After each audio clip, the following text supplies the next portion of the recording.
সাধকের অবশ্য জগৎ জীবন সম্বন্ধে কোনো হুঁশ নেই। তিনি মাতৃ নামে মাতৃপ্রেমে মতোয়ারা। গদগদ চিত্ত এই সংসারে ডরিকারে রাজা যার মা মহেশ্বরী আনন্দময়ী খাস তালুকে বসত করি, এমনই তার সর্বক্ষণ মনের ভাব। তবে রাজার খাস তালুক হালিশহর তখন জঙ্গলে ঘেরা। প্রসাদের ভিটেটা তখন ছিল অতীব নির্জন, বৃক্ষলতায় বনফুলে পরিপূর্ণ চারদিক। তারই মধ্যে বেড়া দেওয়া ঘরে মায়ের ছেলের একান্ত বাস। হাসি কান্না আনন্দ আহ্লাদ সর্বক্ষণ।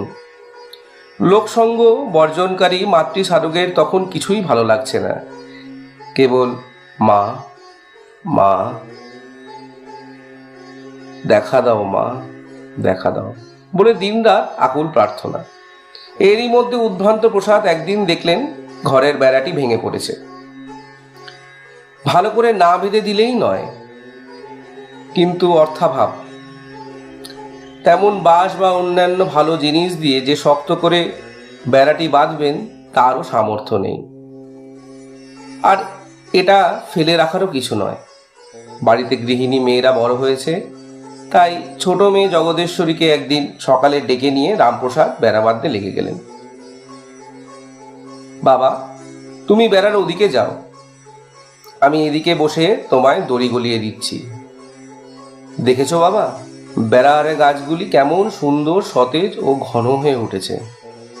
জগদেশ্বরী বললে, তাই তো মা, সবই মার কৃপা। বাপ বেটি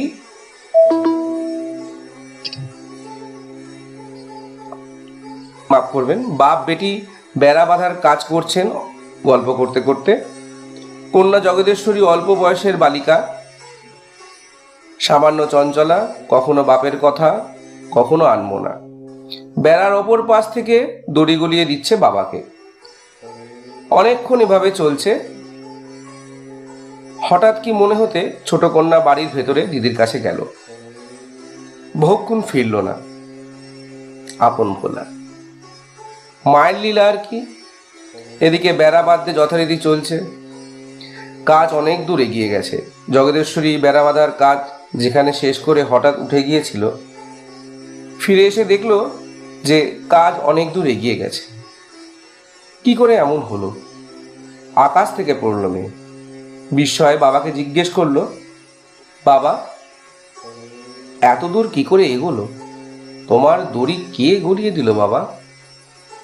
কেন, তুই তো দিলি মা, বিস্ময়ে রামপ্রসাদ বলল। না বাবা, আমি তো অনেক